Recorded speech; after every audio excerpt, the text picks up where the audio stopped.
다인건설 공사 중단 사태 전해드리고 있습니다. 분양계약자와 새마을금고까지 타격을 받고 있는데 해법은 있는지 보도합니다. 어제 오후 DGB 대구은행 파크에서 펼쳐진 대구FC와 전북현대와의 맞대결에서 대구FC는 전좌석 매진을 기록한 팬들의 뜨거운 열기에 승리로 보답했습니다.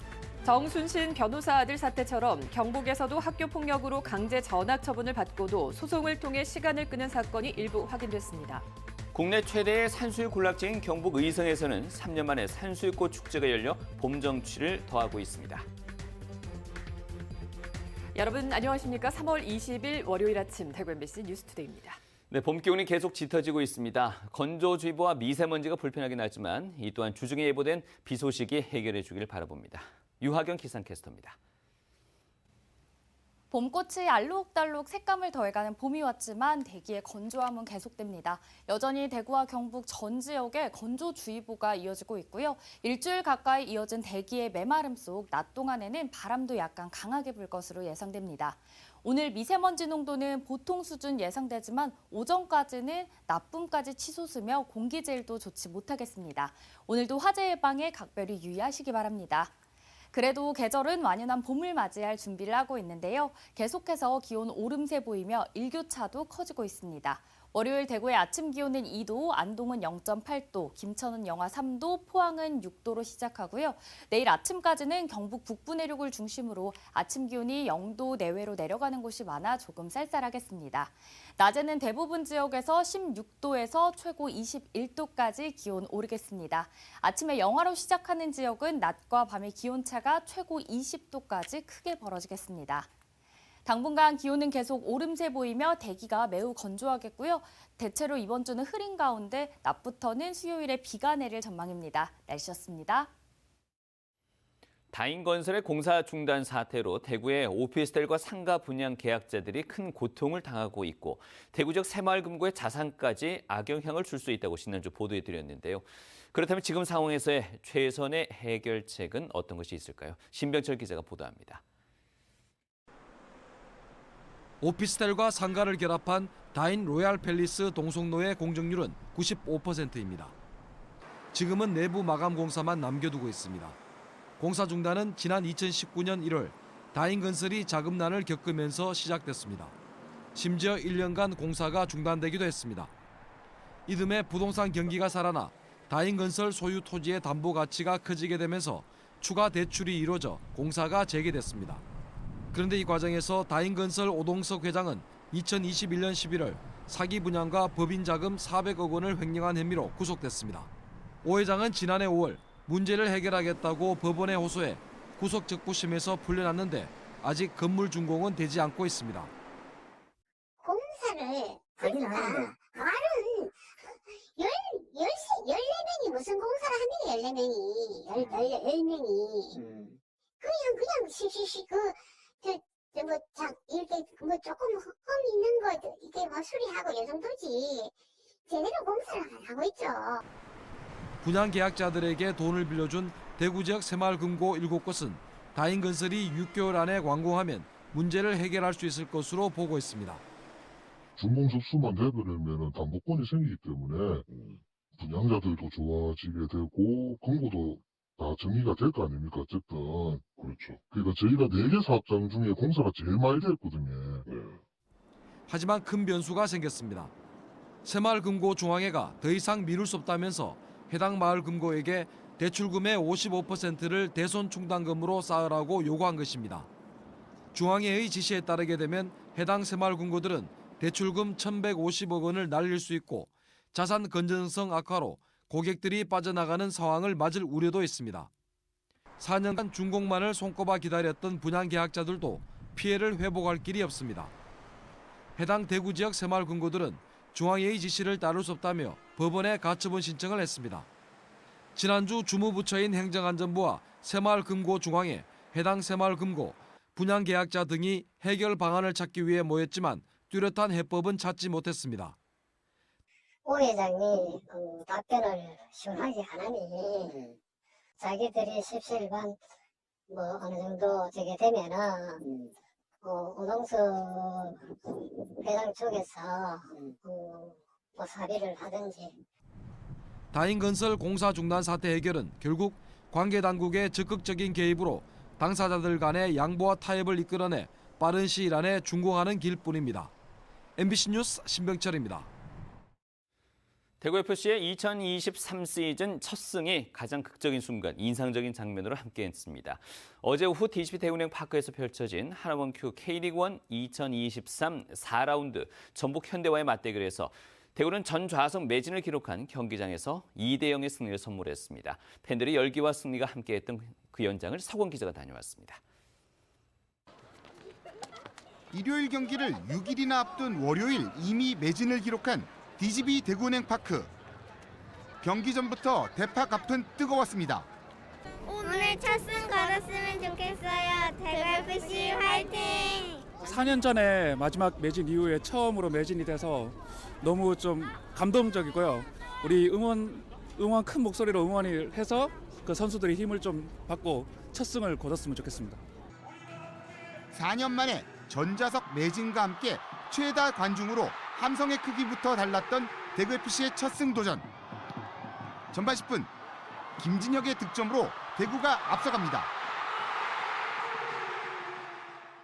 우선 뭐 골은 항상 좋지만 또 이렇게 시즌 첫 골은 또 의미가 좀 남다른 것 같아요. 그래서 오늘 또 이 골을 통해서 이렇게 이길 수 있었던 게 더 좋았던 것 같고. 후반 들어 전북의 추격이 이어졌고 양팀 선수들이 거칠게 부딪혔지만 추가 시간 장성원의 도움으로 추가골을 기록한 세징야의 한 방과 함께 경기는 2대0으로 마무리됩니다. 우선 첫 승해서 너무 홀가분하고요. 또 우리가 부족했던 부분들, 뭐 운이 나빴다고 하면 할 수 있겠지만 그 운까지도 우리께 될 수 있게끔 준비를 잘했던 게 오늘 승리에 좀 원인이 되지 않았나 그렇게 생각합니다. 기다리던 첫 승으로 중위권까지 올라선 대구. A매치 휴식기와 원정 2연전을 앞둔 대구FC의 다음 DCP 대구은행 파크 홈 경기는 승격팀 광주와의 다음 달 16일 맞대결입니다. MBC 뉴스 서건입니다. 학교 폭력으로 강제 전학 처분을 받고도 소송을 이어가며 시간을 끄는 부조리한 현실, 정순신 변호사 아들 사태가 여실히 보여줬었죠. 그래서 우리 지역은 어떤지 최근 경북에서 학교 폭력 가해자에 대한 징계 상황을 살펴봤더니 역시나 소송으로 맞대응에 나선 사건들이 일부 확인됐습니다. 이도훈 기자가 보도합니다. 지난 2021년 안동에서 발생한 학교 폭력 관련 사건의 법원 판결문입니다.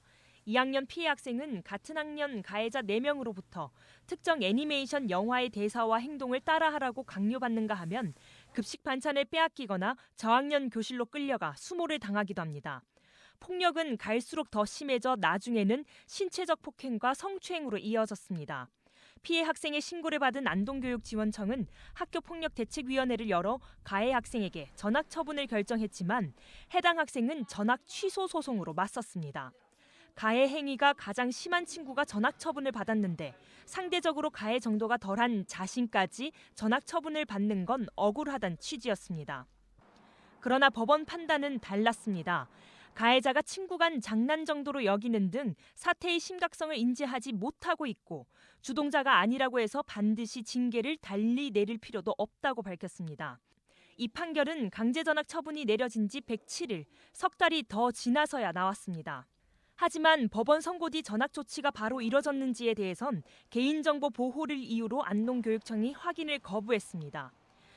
교육부의 학교폭력 처리 가이드라인은 전학 처분을 받은 가해 학생의 학교 재배정을 학교장이 교육청에 지체 없이 요청하도록 하고 있지만 처분 이행 기간을 따로 규정하지 않은 점은 사각지대로 보입니다.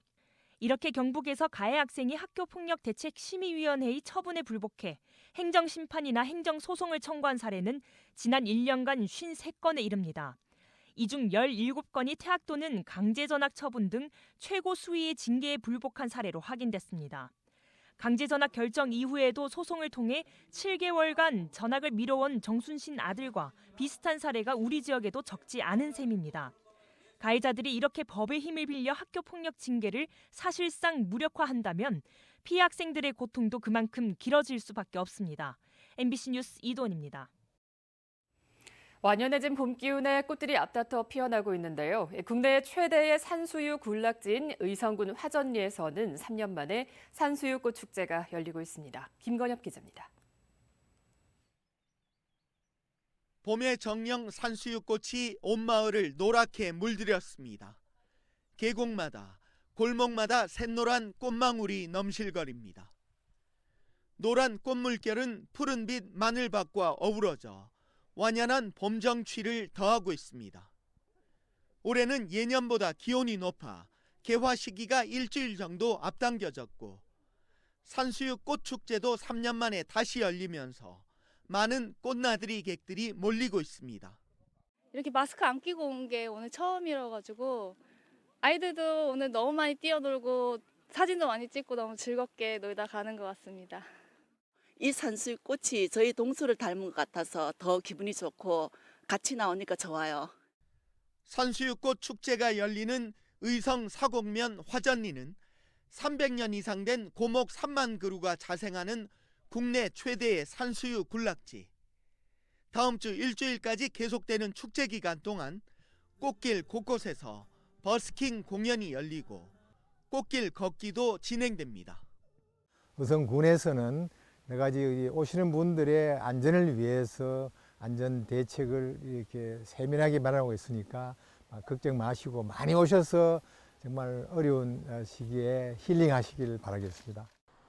4월 5일 안동 벚꽃 축제가 개막하는 것을 비롯해 의성 남대천, 영주 서천, 예천 용문사, 청송 양수발전소 등 곳곳에서 활짝 핀 벚꽃과 함께 다채로운 행사가 이어지고 5월에는 소백산 철축제도 예정돼 있습니다.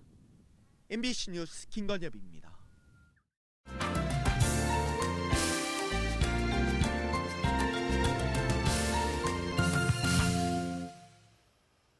부동산 경기 침체가 장기화되면서 울산 지역의 중견 건설사 대표가 극단적인 선택을 하는 일이 발생했습니다. 울산과 경남 일대에서 분양과 택지 개발 사업을 주로 하던 이 업체는 최근 고금리 속에 심한 압박을 받아온 것으로 알려졌는데요. 이 업체와 거래하던 전문 건설사들도 연쇄 부도 위기를 맞고 있습니다. 울산 MBC 이상욱 기자가 보도합니다. 울산 지역 도급 순위 8위의 중견 건설사가 시행 중인 경주시 양남면의 한 공동주택 건설 현장입니다. 전체 106세대 오피스텔을 건설 중인데 공정률 90% 상태에서 분양을 코앞에 두고 돌연 중단됐습니다. 이 업체 대표는 지난달 택지 개발 사업 현장인 경남 진주의 한 별장에서 극단적 선택을 했습니다. 최근 울산과 경주, 진주 등지에서 동시에 분양 사업과 택지 개발에 나섰다가 막바지 공사 대금을 확보하지 못해 심한 압박을 받은 것으로 알려졌습니다. 지금 부동산 경기 안 좋잖아요. 줄 돈은 많은데 들어올 회수할 돈은 없으니까 자금 압박이 심하고 이래가지고 뭐 그렇게 극단적으로 이 건설사가 시행 중인 현장이 모두 중단되면서 하청을 받아 일하던 전문 건설업체 서너 곳이 연쇄 부도 위기를 맞고 있습니다. 이처럼 부동산 시장 침체에다 기본 자재값마저 천정부지로 뛰면서 지방 중소형 건설사를 중심으로 폐업 사태가 속출하고 있습니다. 미분양 주택 10곳 중 8채가 지방에 몰려있기 때문입니다. 울산의 1월 미분양 주택도 4,200여 세대로 11년 만에 최대치를 기록했으며 공동주택 20곳의 공사가 중단됐습니다. 울산시는 심각한 상황으로 판단하고 지역 건설사 살리기에 나섰습니다. 지역 건설산업 살리기 전담팀을 구성해 하도급 비율을 30%까지 끌어올리기로 했습니다. 건설산업 활성화를 위해 올해 하도급률 목표를 30% 이상으로 정하고 있습니다. 건설 현장에 보다 많은 지역 건설업체가 참여할 수 있도록 최선을 다하겠습니다. 이달부터 착공에 들어간 S-오일의 샤인 프로젝트 현장과 현대차 전기차 공장 건설에도 지역 건설업체가 참여할 수 있도록 적극 권유할 계획입니다. 이대로 가다가는 국내 100대 건설사 가운데 20개가 부도 처리된 2008년 금융위기 때보다 더 큰 위기가 온다는 경고가 나오는 가운데 자금력이 약한 지방 중견 건설사들은 더 힘든 나날을 보내고 있습니다. MBC 뉴스 이상욱입니다. 오랜 불황에 가뜩이나 지갑이 얇아진 시민들은 택시 요금 인상 소식에 반가울 리 없습니다. 광주시는 택시업계의 고질적 문제 해결이 선행되지 않은 상태에서의 요금 인상 소식이라 더욱 그렇다는데요. 취재해보니 광주시는 그간의 택시 신차 교체 비용으로 140억 원을 쏟아부은 것으로 확인됐다고 합니다. 어떻게 이런 사업이 시작됐는지 광주 MBC 주현정 기자가 살펴봤습니다. 광주 북구 광주역 앞, 손님을 기다리는 택시만 줄지어 서 있습니다. 기사들은 코로나 여파에 개인형 이동장치와 같은 대안수단이 등장하면서 택시 이용객이 줄었다고 말합니다. 비단 그 이유 때문일까? 국토부가 산정한 광주 지역 택시 적정 공급 대수는 6,700여 대. 하지만 면허 대수는 8,200여 대에 달합니다. 도시 규모에 비해 1,400대의 택시가 더 운행되고 있는 겁니다. 지자체로서는 택시를 줄이는 노력을 기울여야 하지만 어찌된 일인지 광주시는 지난 10년 동안 대수를 유지하는 데 힘썼습니다. 이른바 선진화 사업. 하계 유대외 개체 도시의 이미지 개선과 교통약자 이용 편의 제공 등을 목적으로 법인 택시가 폐차 후 새 차를 구매할 때 대당 300만 원을 2012년부터 지급해왔습니다. 그렇게 지급된 세금은 법인 택시의 113억 원, 개인 택시의 28억 원 등 140억 원이 넘습니다. 아직 2천여 대의 개인 택시가 보조금을 지급받지 않아 지원 규모는 더 늘어날 것으로 보입니다. 영업이 안 돼서 운행이 안 된다 그러면 그 모든 피해는 시민들한테 가는 거거든요. 피해를 사전에 예방 차원에서 지원을 하는 것이지. 광주처럼 신차 택시 구입에 혈세를 쏟아붓는 지자체는 전무합니다. 인천이 유사한 사업을 추진하고 있지만 그마저도 지난해부터 시작됐고 혜택도 150만 원에 그칩니다. 택시가 이제 준 대중교통수단의 성격을 띠고 있다는 것은 분명하고, 근데 문제는 그것이 타당성을 가지려면 시민들에게 어떤 이익을 줄 수 있는가에 대해서 충분히 따져봐야 하는 거잖아요. 시민 편의는 찾아볼 수 없는 택시 선진화 사업. 누구를 위한 혈세 지원이냐는 지적이 나오는 이유입니다. MBC 뉴스 주현정입니다.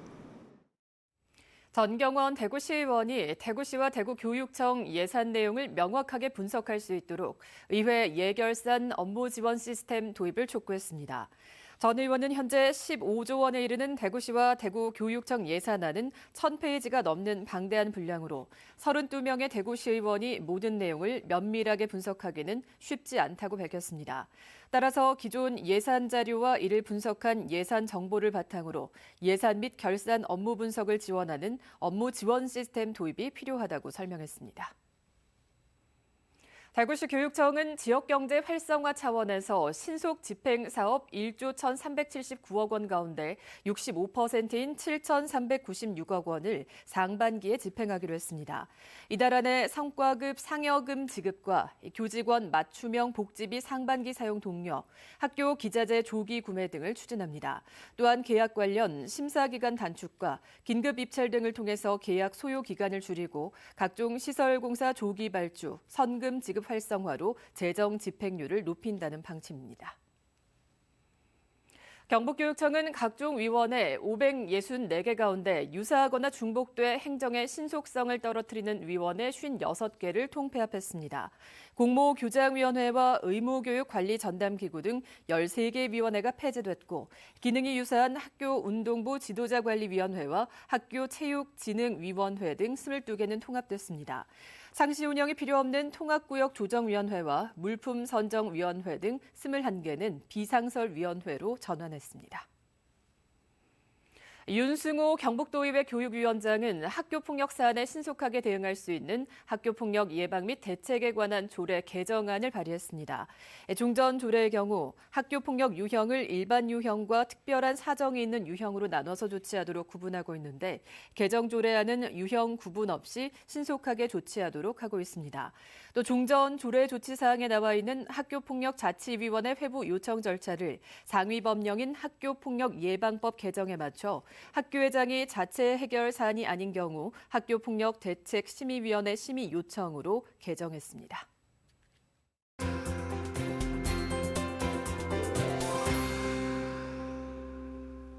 봄꽃이 알록달록 색감을 더해가는 봄이 왔지만 대기의 건조함은 계속됩니다. 여전히 대구와 경북 전 지역에 건조주의보가 이어지고 있고요. 일주일 가까이 이어진 대기의 메마름 속 낮 동안에는 바람도 약간 강하게 불 것으로 예상됩니다. 오늘 미세먼지 농도는 보통 수준 예상되지만 오전까지는 나쁨까지 치솟으며 공기질도 좋지 못하겠습니다. 오늘도 화재 예방에 각별히 유의하시기 바랍니다. 그래도 계절은 완연한 봄을 맞이할 준비를 하고 있는데요. 계속해서 기온 오름세 보이며 일교차도 커지고 있습니다. 오늘 아침 대구의 기온은 2도, 안동은 0.8도, 김천은 영하 3도, 포항은 6도로 출발하고요. 대부분 지역에서 오늘 아침에 기온은 조금 올랐지만 여전히 영하권 보이는 곳도 있습니다. 내일 아침까지는 경북 북부 내륙을 중심으로 아침 기온 0도 내외로 내려가는 곳도 많아 조금 쌀쌀하겠고요. 낮에는 대부분 지역에서 16도에서 21도까지 기온 오르겠습니다. 일교차에 유의하시기 바랍니다. 위성 영상 보시면 오늘 전국적으로 서해상에서 동쪽으로 이동하는 고기압의 가장자리에 들겠고요. 우리 지역은 흐리다가 점차 맑아지겠습니다. 다음은 자세한 지역별 날씨입니다. 대구의 아침 기온 2도, 고령 영하 1도로 시작해 낮 최고 기온은 대구 20도, 고령도 20도 보이겠습니다. 현재 구미의 아침 기온 1도, 김천 영하 3도로 출발합니다. 낮에는 구미와 김천 모두 20도 예상됩니다. 이 시각 안동의 기온 0.8도, 청송 영하 3도 가리키고 있는데요. 낮 기온은 안동 19도, 청송 20도로 일교차가 크겠습니다. 포항의 아침 기온 6도, 낮 기온 20도 전망됩니다. 바다의 물결은 0.5m에서 최고 1m로 잔잔하게 일겠습니다. 당분간 기온은 계속 오름세 보이며 일교차가 좀 크겠고요. 하늘빛도 흐린 가운데 수요일 낮부터는 비가 내릴 전망입니다. 날씨였습니다. 월요일 아침 대구 MBC 뉴스투데이를 마치겠습니다. 시청해주신 여러분 고맙습니다.